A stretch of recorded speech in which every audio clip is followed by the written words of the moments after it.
Silat itu bukan hanya milik eksklusif, tapi juga harus menjadi milik semua lapisan masyarakat. Karena bukan hanya tentang bela diri, tapi juga tentang survival.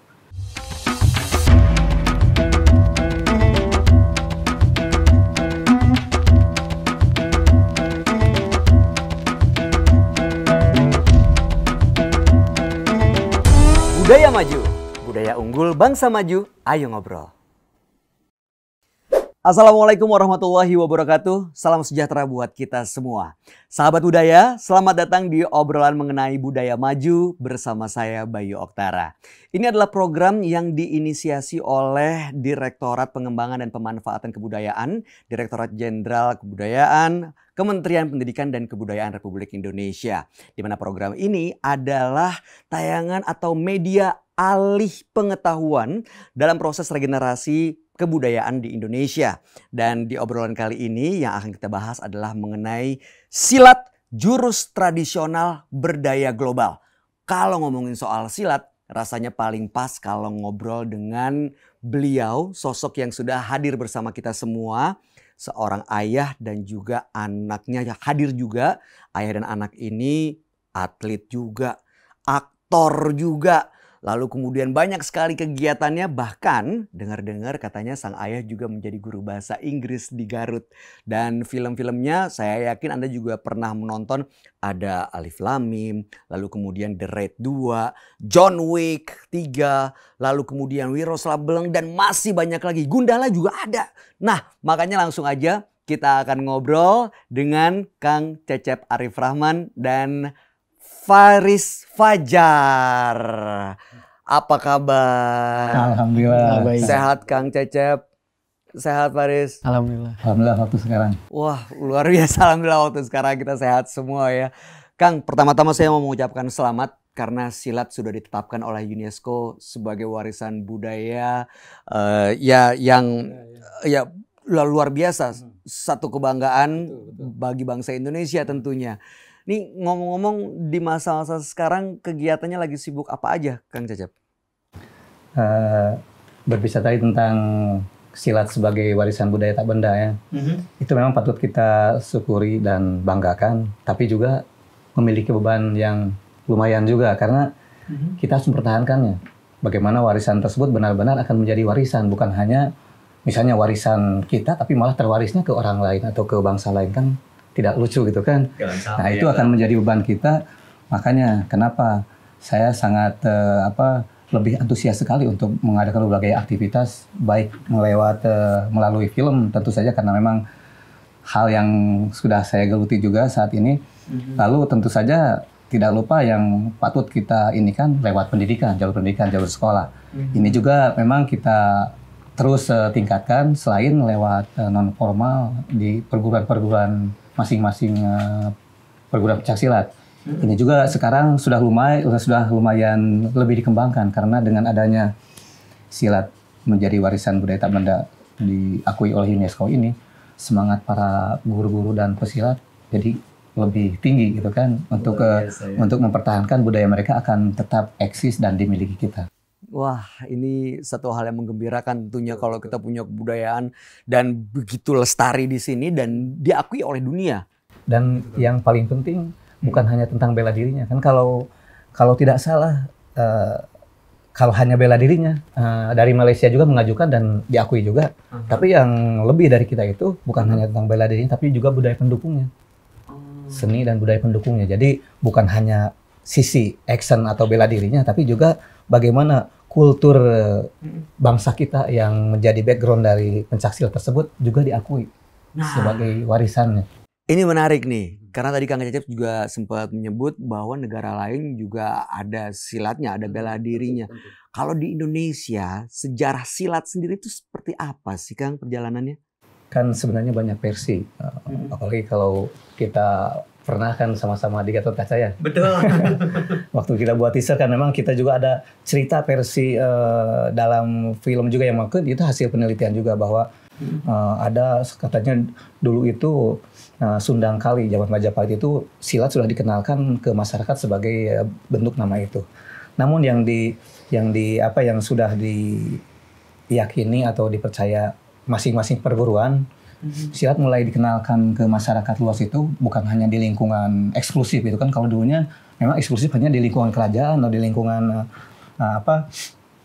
seperti para prajurit saja yang mengembangkan pencak silat itu. Tapi mulai abad 17 sudah mulai dikenalkan ke masyarakat. Jadi kalau versi Jawa Barat nih, karena saya memang lebih memahaminya versi Jawa Barat karena memang kita adanya di Jawa Barat. Bahwa semenjak aliran Cimande yang didirikan oleh Mbah Kahir, beliau yang mulai mengembangkan atau mengenalkan silat ke khalayak luas.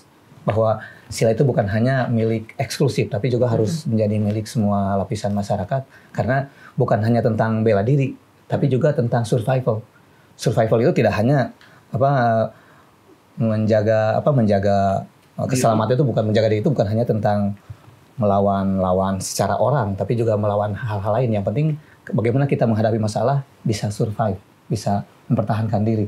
Itu kan yang jadi target sebenarnya dalam pencak silat. Jadi akhirnya kalau kita belajar silat bukan hanya tentang silatnya, tentang bagaimana kita melawan orang, bagaimana kekerasannya, tapi malah banyak sisi kedalamannya dari filosofi silat itu yang malah membentuk karakter orangnya sendiri. Jadi dia tidak akan mau melukai diri sendiri, apalagi karena melukai orang saja dia sudah tahu konsekuensinya akan bagaimana. Akhirnya merawat diri sendiri itu paling perlu, karena bagaimana dia bisa mempertahankan diri kalau badannya sendiri tidak bisa dijaga, betul. Nah, hal itu nanti yang akan ditanamkan karena waktu saya belajar dulu waktu kecil sama orang tua, dia bilang, nih kalau kamu menghadapi orang mukul ya begini, tidak, malah dilatihnya bagaimana cara mukul yang baik supaya kita mukul tapi tidak cedera. Oh gitu. Sasaran kita bukan lagi tentang bagaimana mukul muka orang, tapi bagaimana memukul itu supaya aman. Amannya kita juga aman lawan kita. Karena apa? Kita melakukan misalnya suatu perlawanan, belum tentu yang kita lawan orang yang salah. Bisa saja orang yang stres misalnya. Keluarga kita karena banyak permasalahan akhirnya ngamuk-ngamuk. Betul. Apa kita harus selesaikan juga kan tidak mungkin. Nggak harus dilumpuhkan. Betul. Seperti itu. Kita harus hanya mungkin akan menjaga dia supaya tidak mencelakai orang lain, tapi juga dia sendirinya tidak cedera juga. Tapi tentu target akhirnya tetap ada. Tapi itu mungkin target paling akhir gitu kan, untuk mencelakai orang lain. Bukan yang utama ya kan? Betul. Bukan mencelakai, itulah melumpuhkan orang itu. Baik. Jadi sebenarnya filosofi budaya silat sendiri luas dan dalam banget ya, Kang? Betul, karena apalagi di silat itu ada talek namanya. Rata-rata di silat tradisional pasti ada talek. Talek itu aturan lah. Kalau kita mah bukan seperti kalau kita masuk ke suatu perguruan pasti ada tradisi guru memberikan suatu persyaratan. Boleh kamu belajar silat tapi gak boleh ini, gak boleh itu, gak boleh ini, gak boleh itu. Contohnya misalnya harus menjaga nama baik perguruan, harus menjaga nama baik orang tua, juga guru. Terus misalnya jangan dipergunakan untuk hal-hal yang salah, negatif. Itu hal-hal yang memberikan koridor orang belajar silat tidak asal belajar. Bukan cuma mukul dan bertahan ya kan? Ada aturan tersendiri yang harus tetap dijaga sama anak. Tapi juga sebenarnya banyak anak-anak yang belajar silat malah tersalurkan adrenalinnya. Oh gitu. Yang asalnya senang berkelahi di jalan, akhirnya malah karena sudah disalurkan di perguruan. Jadi nggak berkelahi lagi. Oh gitu. Karena kan dia mukul orang di perguruan juga, mukul orang. Tapi juga ada yang mengawasi kan, tidak membahayakan. Terus dia dipukulin, sama kan. Belajar situ malah pertama-tama dipukulin orang. Bagaimana dia harus merasakan menyakiti orang itu, dia juga harus merasakan sakitnya seperti apa. Tapi yang kita sakiti jangan hal-hal yang vital. Kan banyak sekarang karena mungkin bukan kelalaian, tapi itu memang sudah itunya. Hanya kan tetap harus kita jaga juga bahwa yang perlu kita kuatkan itu bukan seluruh badan, tapi tameng kita. Sil kita bagian mana saja badan kita yang perlu dijadikan tameng. Misalnya tangan, kaki, bagian luar dari tubuh kita, tapi jangan bagian inti seperti bagian tengah kita dipukulin juga. Itu mah target sasaran yang walaupun tiap orang, tiap waktu punya kekuatan dan kelemahan tersendiri. Beda-beda ya. Betul, misalnya anggaplah ulu hati. Mungkin hari ini saya bisa kuat dipukul sama rekan latihan. Tapi mungkin besok karena kondisi lagi tidak fit, bisa aja sekali pukul langsung pingsan. Malah lebih dari pingsan mungkin. Bisa aja seperti itu. Pernah pingsan kan? Kalau pingsan belum, tapi kalau kena cedera mah normal kan, namanya juga kita lagi latihan duduk di situ. Iya. Kalau Farid sendiri waktu pertama kali ikut silat, apa motivasinya? Awalnya sih Karena kalau di tempat tinggal saya jadi pesilat tuh kayak apa ya, keren banget gitu. Keren, kayak lebih Ada kebanggaan. respect lah, ada kebanggaan buat Dapat kita. respect gitu. Ada respect. Tapi semenjak saya berguru sama ayah saya, lama-kelamaan saya jadi tahu filosofi dari pencaksilat itu apa, terus kenapa kita harus belajar bela diri, karena bukan bela diri saja yang kita ajarkan di pencaksilat itu. Pernah berantem nggak sama orang tapi di luar arena, di luar ring silat gitu? Kalau berantem sih belum pernah, tapi kalau secara kayak ada yang ngancem gitu pernah. Tapi saya Ada yang berani ngancem kamu? Emang dia nggak tahu kamu anaknya siapa? Dan tidak harus tiap ke orang mengenalkan. Oh iya. iya. Oh pernah? Itu gimana nanggepinnya? Saya sih awalnya, karena awalnya sih jangan dulu melawan dia dengan kekerasan. Boleh juga dengan halus dulu, kenapa diajak Anda dialog dulu diajak gitu ya.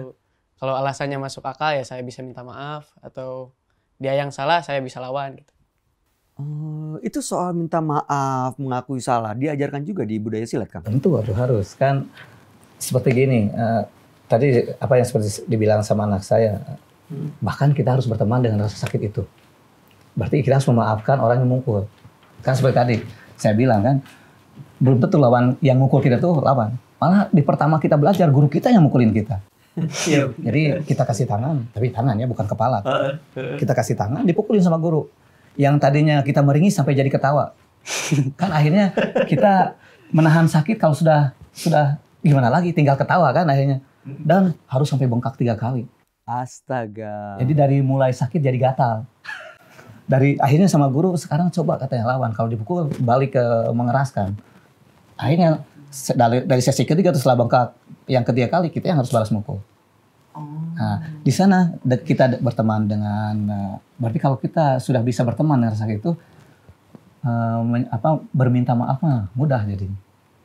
Karena konsekuensinya kita sudah tahu. Kalau kita misalnya melakukan suatu saling melukai, ujung-ujungnya akan lama kan. Dia juga punya teman, kita juga punya teman. Akhirnya bukan hanya satu lawan satu lagi, akan menjadi banyak permasalahan. Kalau kita masih bisa dilakukan dengan cara baik, mendingan itu. Terus kan seperti tadi, orang kalau berkelahi langsung dipukul kepala, saya yakin setelah itu tidak akan, kalau dia masih kuat gitu kan, tidak akan selesai perkelahian, akan lebih parah lagi, lebih panjang lagi. Emosinya akan naik. Beda dengan orang dipukuli anggota alat penyerangnya, kan setelah dia gak bisa mukul lagi, apalagi kan sudah selesai. Tapi dia juga tidak harga dirinya tidak terlalu direndahkan, karena kepalanya kan harga diri orang itu kadang-kadang di kepala, bukan hanya dipukul. Gitu saja sudah akan naik kan. Tapi dengan tangan beda. Tangan itu dalam agama saja kita menghukum anak itu tangan atau kaki, karena tidak ada sakit hati, hanya jadi pelajaran saja. Coba kalau mukulnya kepala, panjang. Atlet, aktor, guru juga sekarang yang sudah menggeluti dunia silat sejak tahun berapa, Kang? Kalau dihitung tahun, pertama kali saya mulai belajar silat umur 7 tahun tuh. 7 tahun tuh anggap kelahiran 72, 78. Berarti sebelum 80 ya? 79 lah, 80-an ya. 79. Nah, waktu pertama kali ikut, motivasinya untuk prestasi, untuk olahraga, atau untuk bela diri? Malah untuk ikut-ikutan. Ikut-ikutan justru pertama? Oh gitu, Kang? Namanya di kampung nih. Di kampung itu pilihan olahraga itu gak banyak. Mungkin satu, main bola. Kedua, berenang di danau atau sungai. Ketiga, pencaksilat. Dan yang paling gak memerlukan, bisa dilakukan di mana saja dan tidak memerlukan alat tambahan, pencaksilat kan. Gak ada tempat lain. Kalau bajunya kan kalau di kampung mah terserah, gak usah harus fungsi, bisa baju biasa saja. Betul. Jadi akhirnya pertamanya karena begitu, keduanya karena memang keluarga juga semua seperti tadi anak saya sampaikan.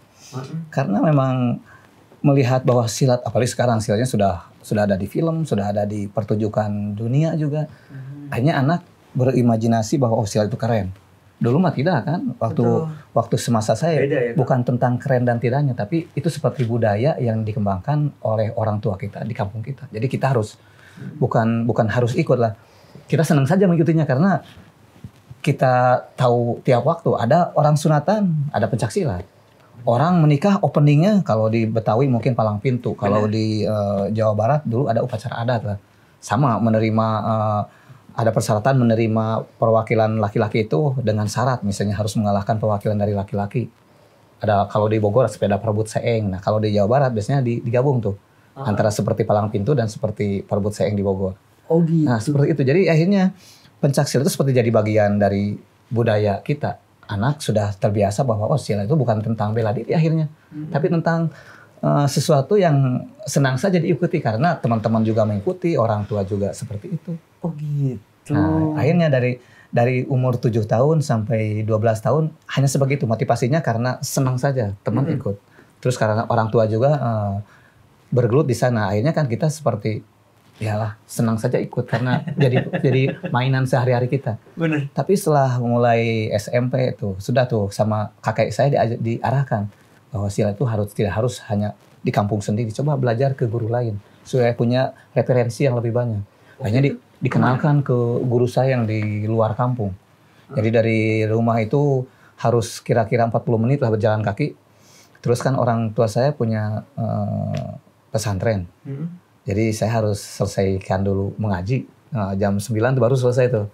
Nah, tapi kadang-kadang orang tua kiranya kita tidur, padahal mas saya pergi ke rumah kan kakek yang itu. Kalau bapak mah memang benar-benar seorang guru ngaji lah. Nah, tapi kakek yang guru silat itu. Jadi dia yang itu kan mengenalkan saya ke guru yang di luar. Jadi berangkat jam 9 malam, lewati kuburan, lewati itu kan sudah ujian mental tuh. Masuk ke sungai-sungai yang tidak ada jembatan kan, harus kalau lagi meluap terpaksa harus nunggu atau pulang lagi. Kalau misalnya arahnya dari rumah guru ya balik lagi ke rumah guru. Terus di selama bertahun-tahun seperti itu. Jadi kita latihan di luar kampung bahwa silat itu sudah diarahkan ke bela diri sekarang. Tidak lagi sebagai kebudayaan atau budaya di kampung saja, tapi sudah diarahkan ke bela diri sama guru yang guru tua yang di luar kampung itu. Nah, sama beliau akhirnya dibawa ke tempatnya Ibu Eni juga. Waktu SMA lah tuh sudah sering saya di tempatnya Ibu Eni. Ibu Eni itu putrinya dari pendiri perguruan kami. Dari sana dikenalkan dengan guru-guru lain karena filosofi di Panglipur semakin banyak guru semakin bagus. Karena silaturahminya lebih banyak. Terus kita juga yang dulunya waktu baru belajar dari kakek kan kita merasa begini nih. Biar kadang-kadang nyari kan ingin nyoba nih pukulan kita sudah dirasakan orang atau belum. Tapi kalau semakin banyak guru semakin banyak kekurangan yang kita rasakan. Semakin menyadari masih banyak ilmu yang harus dipelajari begitu ya Kang. Dan seperti tadi kan akhirnya guru untuk menundukkan kita itu dia mau belajar bela diri itu ya jangan dulu menyakiti orang lain. Coba kamu bisa enggak meredam rasa sakit itu sendiri. Jadi kita yang menempa badan kita sendiri aja dulu, jangan dulu mikirin badan orang lain. Akhirnya kan penempaan bela diri di awal-awal itu lebih ke itu. Bagaimana menempa diri kita supaya kuat menahan dari segala bantingan dan cobaan yang bisa saja kan jatuh atau apa. Jadi tidak hanya tentang melawan seseorang, tapi juga tentang mempertahankan supaya kita tetap aman dan sehat. Wah, penting. Aman dan sehat. Apalagi di masa-masa seperti sekarang. Betul. Ya, harus bisa menahan emosi, keinginan supaya tetap bertahan dan sehat. Saya jadi ingat dulu mungkin karena gak ada masker. Maskernya malah tangan. Jadi guru sering bilang, harus lari pagi-pagi, ininya dikepalin. Terus kalau kan kadang-kadang kita lewat tempat-tempat yang mungkin misalnya ada polisi atau apa, kita harus tutup begini dan ada napas tersendiri. Jadi latihan napasnya, misalnya menarik pendek, mengeluarkan panjang. Jadi menarik sependek mungkin karena kan sebenarnya di hidung kita sudah ada saringan. Nah itu yang kita maksimalkan ditambah saringan di tangan. Jadi waktu narik kita pakai saringan, mengeluarkan, dibuka kan.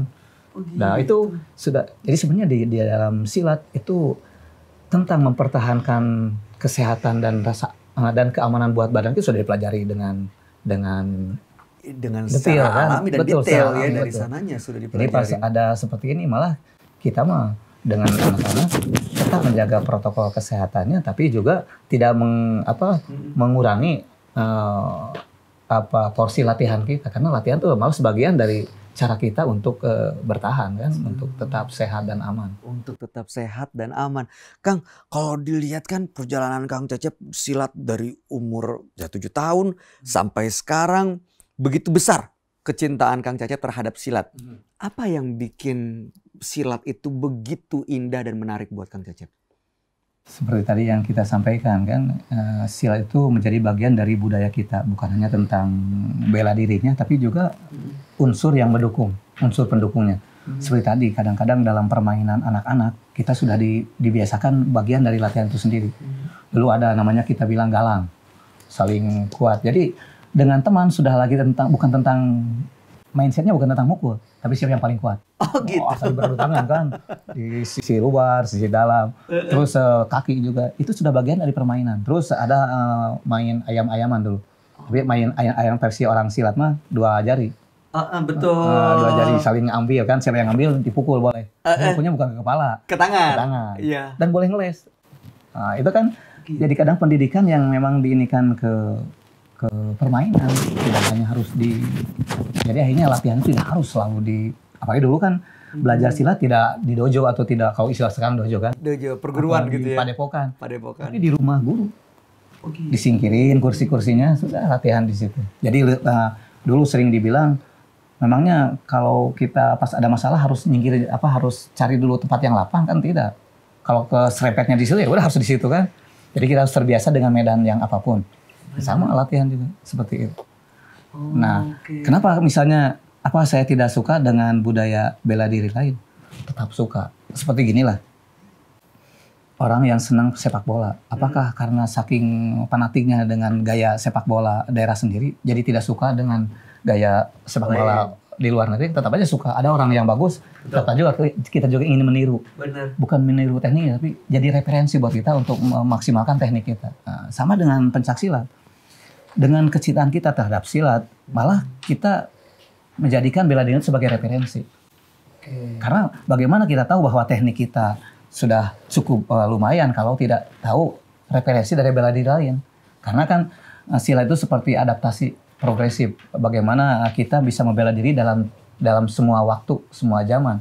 Kalau kita hanya mengurung diri dalam wilayah kita sendiri, bagaimana kita tahu bahwa kita update enggak dengan budaya bela diri lain. Jadi justru harus terus memperkaya referensi dengan lihat juga budaya-budaya lain, bela diri lain begitu. Makanya tadi seperti disampaikan di awal, semakin banyak guru semakin bagus. Guru tidak hanya harus yang mengajar langsung, guru itu bisa saja sebagai teman berdiskusi, itu sebagai guru kita juga. Karena dalam cerita-cerita guru-guru lama kita seperti itu juga. Mereka bisa menggabungkan dan mencari esensi satu bentuk aliran dengan ketemunya dengan berbagai aliran, dan kadang-kadang punya seperti sparring partner yang pas juga, yang bisa memberikan masukan bahwa nih teknik ini supaya lebih bagus harus seperti apa. Dan yang bisa memberi masukan kan orang luar. Benar. Karena kalau kita mah seperti tidak tahu kekurangan kita sendiri kan. Iya.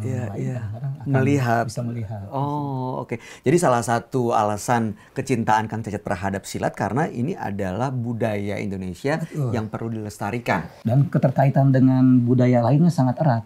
Bukan hanya tentang bela diri kan seperti tadi itu. Juga seperti pendidikan bagaimana kita berakhlak dengan rekan, berakhlak dengan guru, berakhlak dengan tetangga. Bagaimana kita menjaga, kalau kita diharuskan menjaga diri, apalagi kalau kesananya bisa menjaga lingkungan orang-orang kita, di sekitar kita juga. Betul. Dan menjaga di sana bukan hanya harus dalam bentuk action secara berkelahi kan, menjaga dalam beberapa hal juga bisa.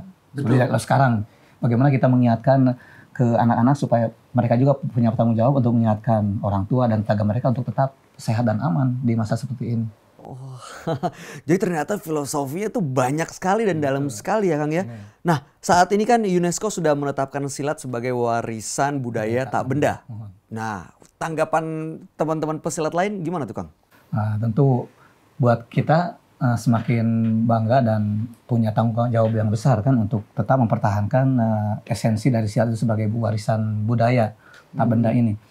Dan buat efeknya di luar negeri, alhamdulillah semakin banyak orang yang mengenal silat dan ingin mendalami silat, karena akhirnya bisa dibuktikan bahwa silat itu bukan hanya tentang satu budaya yang hanya diinikan sama segelintir orang atau sekelompok orang saja di Indonesia, tapi memang menjadi warisan semua budaya di Indonesia, bukan hanya orang Jawa, orang Sumatera, tapi semua suku di Indonesia punya khas masing-masing. Saya bisa kita sering menyimpulkan bahwa kita sering bilang 70-30. Maksudnya apa tuh? 70% bahwa pengaruh silat itu dari 3 daerah besar yang memang dari dulu sudah mencoba mengenalkan silat ke masyarakat. Jadi ada Jawa, Sumatera, sama Bugis Makassar. Nah, 3 daerah ini yang mengembangkan silat bukan hanya daerahnya sendiri, tapi juga berkembang ke daerah lain, ke suku bangsa lain, ke pulau-pulau lain. Nah, tapi tidak menutup bahwa di tiap daerah punya kekhasan masing-masing. 30% itu. Akhirnya supaya jadi 100%, 30 tambah 70 tadi. Nah, akhirnya kan tetap kita memiliki silat secara nasional, bahwa kita tahu bahwa silat itu seperti kita di Jawa Barat, tetap ada pengaruh dari Sumatera. Ada pelajaran-pelajaran dari Sumatera yang masuk ke kita. Bukan hanya secara pengaruh, tapi juga gurunya yang mengajarkan langsung di daerah kita. Dari Jawa Barat juga sama ke daerah lain. Tapi masing-masing daerah, contohnya misalnya di Lombok punya sistem tersendiri. Tapi dengan masuknya 70, ada otentik tersendiri. Oh, ini aliran Lombok nih. Tapi kita bisa lihat ada pengaruhnya nih dari Jawa Barat, ada pengaruhnya dari Sumatera. Seperti itu. Kalau yang dijalani atau digeluti oleh Kang Cecep, ada aliran tersendiri, Kang? Kan perguruan saya Panglipur. Panglipur itu bersumber dari 5 aliran. Aliran itu ada satu Cimande. Cimande itu murni Jawa Barat. Keduanya Cikalong. Cikalong itu gurunya namanya pendirinya Haji Ibrahim, belajar dari 19 orang guru Cimande, tapi juga ketemu dengan 2 orang guru dari Sumatera dan sparring partner dengan 1 orang guru dari Sumatera. Tuh kan sebenarnya sudah ada pengaruh Sumateranya. Barat sama Sumatera betul. Nah, ada Serak. Aliran ketiga Serak. Serak itu berguru dari cucunya Ayang Kahir, pendiri Cimande. Tapi beliau juga belajar dari guru orang Aceh. Dan punya sparring partner orang Bugis Makassar. Tuh, Serak sudah ada tuh pengaruh dari selain Sumatera Aceh sama Bugis Makassar juga. Terus ada aliran Sabandar. Aliran Sabandar itu asli Haji Kosim itu berasal dari Pagaruyung. Tapi berkelana sampai di Purwakarta di daerah Jawa Barat dan menjadi guru di sini. Namun kalau sudah di sini ya tetap harus berakulturasi dengan budaya lokal. Tidak bisa dia mengajarkan sesuai seperti dia mengajar di Sumatera. Betul. Di sini sudah berubah. Jadi orang Sumatera juga kenapa ya Sabandar kalau di Jawa Barat jadi begitu langkahnya. Tapi pas mengartikan prinsip bela dirinya jadi tetap sama. Terus yang terakhir ada Betawi. Kan Betawi itu bandar lah pelabuhan. Semua pengaruh dari bukan hanya di dalam negeri tapi di luar juga banyak, seperti ada pengaruh dari Kuntau, pengaruh dari bela diri Jepang, ada di sana di daerah pelabuhan itu. Makanya di Betawi kan sudah tidak lagi tentang Jawa Barat atau Sumatera Barat atau ini, tapi juga ada pengaruh dari luar, seperti ada pengaruhnya dari Kuntau. Malah memang ada yang karena gurunya orang dari Cina asli, kadang-kadang memang namanya juga masih menggunakan nama dari sana. Masih nama dari tapi sana ya. Pas kita lihat bergerak, tetap aja seperti orang Indonesia karena kan sudah akulturasi dengan budaya lokal. Wow, luar biasa. Kalau bicara soal silat di dalam negeri, ya hasil akulturasi tadi banyak pecintanya, banyak yang menjalani dan juga ya melestarikan budayanya. Kalau Kang Cecep sendiri pernah nggak Kang, selain di film ya, mempromosikan atau mungkin melakukan atraksi gitu ya budaya silat di luar negeri, tapi bukan film? Tentu tuh Kang, karena memang sebelum di film, saya lebih ke mengajar dan memberikan pertunjukan di luar film. Jadi pertama kali saya mengajar setelah pulang dari waktu masih atlet tuh, pulang dari HTI Thailand, ada teman dari Belanda. Waktu itu alhamdulillah saya bisa yang pertama, dia keempat. Dia tanya ke saya, boleh nggak saya berguru ke perguruannya? Saya bilang boleh, silakan asal ada izin dari perguruannya. Karena kan dia juga 7 tahun berkeliling Indonesia, punya beberapa guru juga. Oh gitu. Iya kan, kode etik itu tetap kita jaga. Kita tetap harus ada soalnya lah. Betul. Nah, setelah dia dapat izin, saya bilang silakan. Dia berguru di kita dan selesai pulang ke daerahnya di Belanda dan membuka perguruan, sudah sudah banyak muridnya, minta saya datang. Nah itu mulai pertama kali saya mencoba menjadi perwakilan dari perguruan untuk mengajar di sana.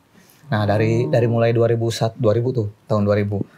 Dari mulai tahun 2000 itu alhamdulillah tuh selain mengajar kita juga terekrut menjadi bagian anak saya juga pernah ikut di tahun kemarin lah 2018 kan 19 kan itu ada namanya Bersi Festival. Itu festival bela diri bukan hanya tentang silat, semua bela diri. Dan mereka ambil dari negara sumbernya, misalnya seperti Shaolin mereka ambil dari Cina langsung, Taekwondo mereka ambil dari Korea langsung, Karate mereka ambil dari Okinawa langsung. Jadi semua sumber-sumber bela diri mereka undang untuk memperlihatkan bela diri masing-masing. Terus dari 20 peserta itu nanti akan dieliminasi, yang paling terakhir diganti dengan bela diri lain. Nah, alhamdulillah kita tuh selalu dalam 3 besar. Kita mulai ikut dari 2003 sampai terakhir waktu dengan anak saya itu 2018. Nah, kita masih 3 besar terus. Alhamdulillah masih ada tetap dalam 3 besar. Oke, artinya tanggapan orang-orang luar negeri, dunia internasional terhadap budaya silat ya apresiasinya cukup tinggi ya kan? Betul. Dan ada sedikit yang lucu dalam kan di BRC itu berbentuk festival, jadi dalam festival tersebut kita harus memperlihatkan semua aspek silat. Bukan hanya tentang bela dirinya, tapi juga aspek seninya, juga aspek kultur lingkungannya. Jadi selama 10 menit harus memperlihatkan semua tuh. Dan dalam cerita, dalam temanya tersebut, saya di sini tuh sebagai guru. Oh gitu. Tapi orang pikir bahwa dalam atraksi itu? Dalam suguhannya? Sebenarnya, kesungguhannya saya juga guru mereka, padahal bukan. Itu skenario-nya saja kan. Okay. Tapi akhirnya selesai festival itu banyak yang minta saya tinggal untuk mengajar di 7 kota waktu itu. 7 kota di Perancis. Nggak diambil Kang? Diambil lah tuh kan. Itu kesempatan kita bagaimana mengenalkan silat lebih baik lagi ke mereka. Tidak hanya sebagai tontonan tapi juga tuntunan. Langsung mengajarkan kan. Akhirnya mereka dengan begitu lebih mencintai. Dan waktu kita bilang bahwa silat itu tidak hanya tentang bela diri. Tidak hanya tentang sejarah, mereka juga harus bertemu dengan sumbernya karena daerahnya akan memberikan efek yang 100%, 50% mungkin dari teknik, tapi 50% lingkungan yang membentuk silat itu sendiri. Dari ngobrol dengan guru sepuh, dengan melihat daerahnya, bagaimana orang guru-guru sepuh dulu berlatih di daerahnya, itu yang akan membuat pemahaman mereka tentang silat menjadi 100%. Jadi lebih utuh ya Kang ya. Jadi akhirnya dari mulai 2017 tuh kita mengadakan camp. Di sana, di Paris di itu? Garut. Oh di Garut? Di Garut, di Balik sekarang. Yang ikut?